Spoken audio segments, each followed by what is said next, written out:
Hello everyone, and today I'm going to be showing you how to assemble the Waveshare UPS hat B for the Raspberry Pi 4. And before we do this, obviously you're going to need a few things. First being the screws that are given to you, the UPS hat, 2 lithium-ion batteries, the Raspberry Pi 4. So to get started, we're going to assemble the standoffs. So first we're going to take these long standoffs and you're going to put it here, so the long bit is where the batteries go, and then you're going to grab one of these small ones and you're just going to screw that in, and then you're going to do the same for these 4. So I'll do that really quick.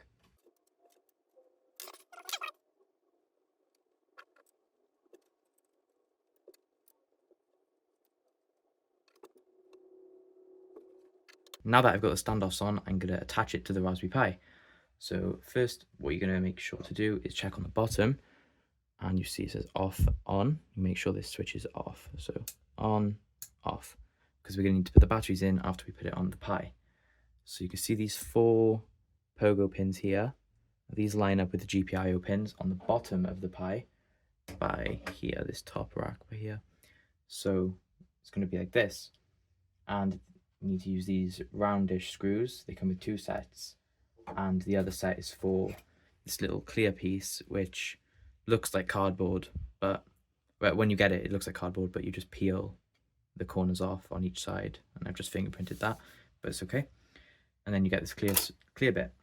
So what I'm going to do is get 2 of these screws in the corners so I can line it up with the UPS as I put it on. One here, one here. You don't have to do it this way. This is just the way I'm going to do it because it's a lot easier to get it in. So now you're going to get your screwdriver. You're going to very carefully just screw them down. So I'm starting with this one. I'm going to get this screw in by here and just get that in loosely, the other one like that, and then the remaining 2.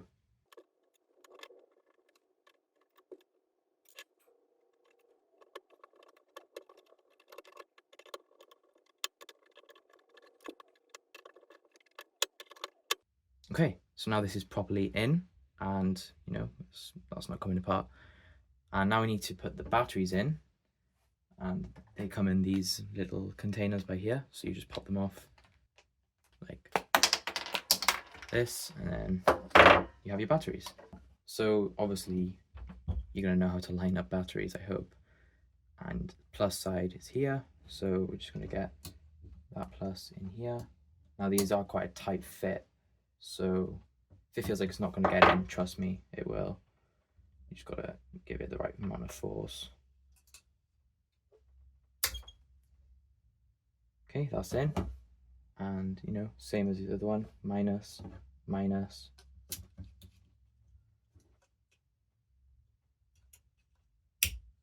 Okay, now these batteries are both in, and now we're going to take this clear piece. You don't have to do this, but it does add stability when you're putting the Pi like this. So I'm going to attach this. Obviously you don't have to, but just give me a sec and I'll be back to do that.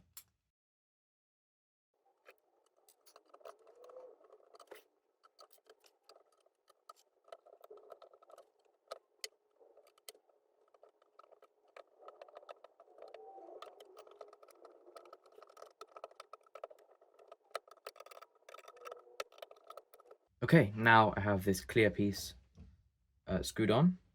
So now we can get to flashing Raspberry Pi OS or Ubuntu, whichever you prefer.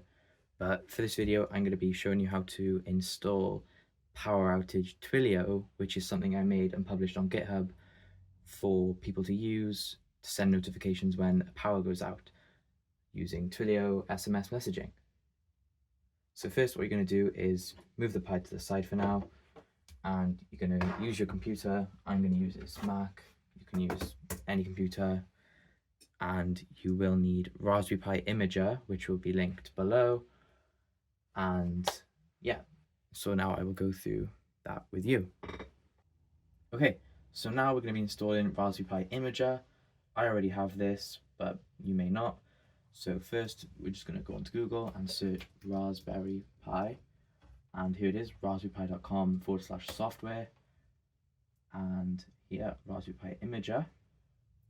Scroll down, download for Mac OS, Fuse Windows, Ubuntu. It should just be in this red box, whatever system you're using. So now we're going to go into downloads, and you see Imager, open that, and then you drag it across. It already says I've got it, but you won't, so I'm going to just stop that. And then I'm going to eject that. And yeah, so now if you open Raspberry Pi Imager, which will be in your launchpad, it'll look something like this. So you're going to get a hard drive of your choice, which I have by here. I'm using a SanDisk SSD. You can use a micro SD card, any sort of device. And I'm going to plug it in to the Mac.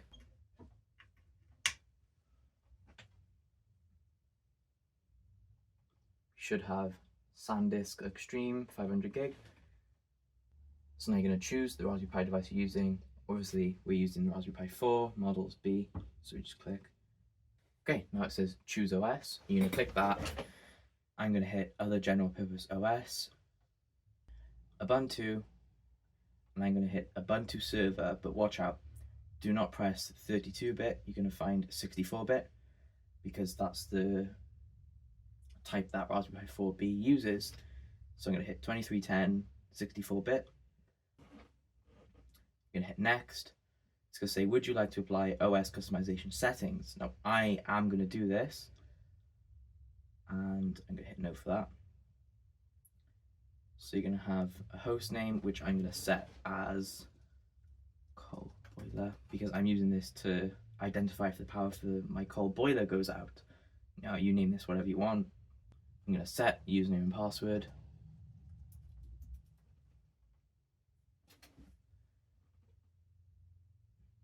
I'm going to configure wireless LAN. I'm just going to put my Wi-Fi details in here. Now I'm going to hit services, and my SSH key is already in here, so that's exactly what I need. Now I'm going to hit save. And now I'm going to hit yes. All existing data will be erased. Yes, that's fine. You're going to put your password in. And this will take some time.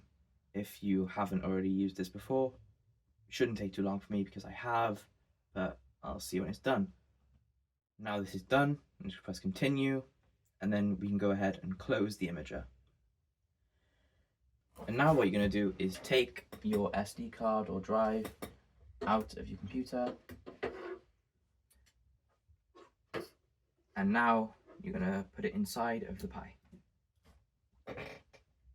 So now I've attached my SSD. If you have a micro SD card, it goes in here.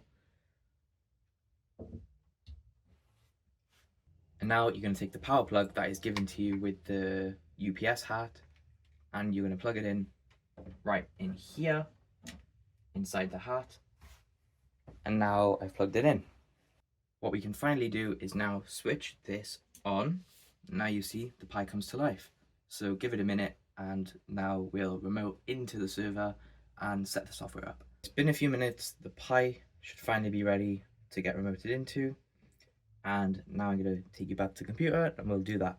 Firstly, I'm going to do SSH Ubuntu at callboiler.local because that's the host name I set it to. Enter. And now it's saying, are you sure you want to continue connecting? Just type yes, all lowercase. And now, because I've got the SSH key, I put my password in. I should be finally in. Now, if you go over to the repo, you'll see there are some setup instructions. First, we'll need Node.js, which is easily installable by just going into the server, type sudo apt install Node.js. Just type Y, capital, enter. And now it's done. So now we'll need npm. As you can see, it says command npm not found, but can be installed with sudo apt install npm. So now I'm going to run that.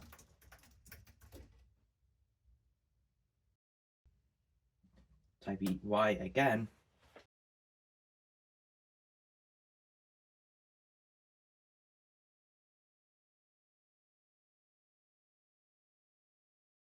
So if something like this pops up, you're just going to press enter. And now that's done. First, I'm going to upgrade npm and node so we have the latest versions. To do this, first I'm going to type node-v, and we'll see that this is not the latest version. So to get the latest, we do sudo npm i-gn, and now we do sudo n stable to get the latest version of node.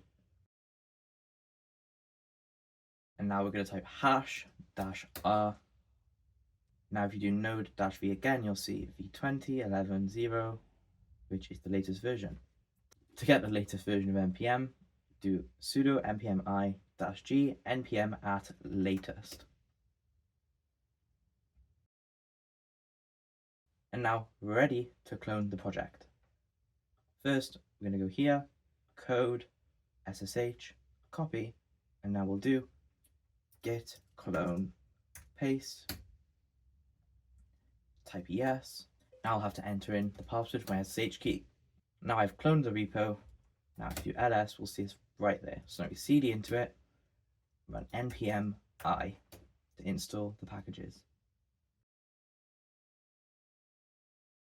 Now we see the next step, we'll need Python 3 with pip. So if we copy this command, paste. Now I did just run into a little issue, but I've rebooted and hopefully this should be sorted. Now I can install Python 3. So now if I run pip install smbus,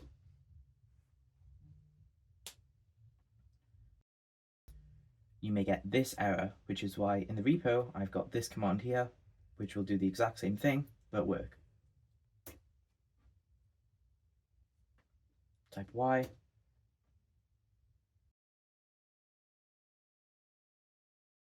and now we've already installed the node packages. Now you'll need a Twilio account. I already have one, so I won't be running through how to do that today, but you should be able to do that yourself. And all you'll need is your account SID and your auth token. You won't need a Twilio phone number, as you can just use a shortcode. Next, you need to create the environment variables. So now what you need to do is nano.env, and now if you paste this in and replace these values with the correct credentials, which I'll do now. If you're using a shortcode, just put these double quotations and put power in, but for me, I'm going to use coal boiler. And in here, you're also going to put your phone number.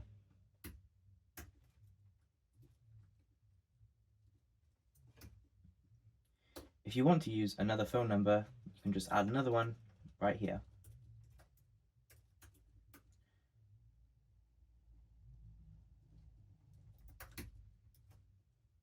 Once you've got another phone number in, you can just nano index.js, go to line 15, which is here, and add process.env.twilio to phone number _2. If you don't need another phone number anyway, don't bother with that step.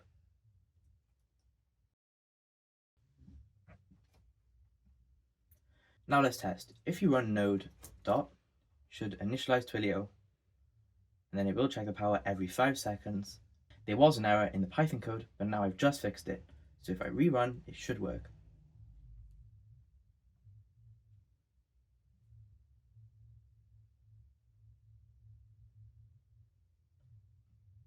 And because it's still plugged in, there's no message being printed out. However, if I unplug the power, sending SMS to my number with body, power has been cut. And I've just got the message, power has been cut. However, if I replug the device back in, I'll get another message.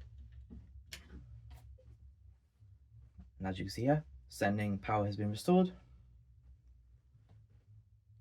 Power has been restored.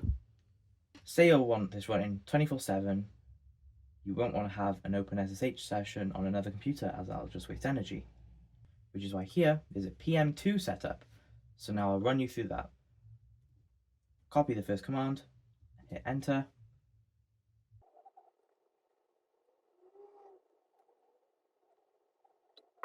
Now that's done, we'll want to start index.js. So type pm2 start index.js.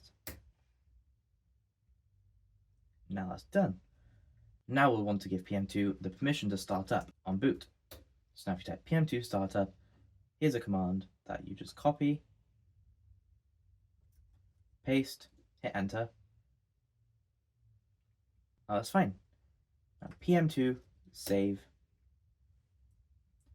And now if I sudo reboot, the code should be running now. So if I unplug the Pi,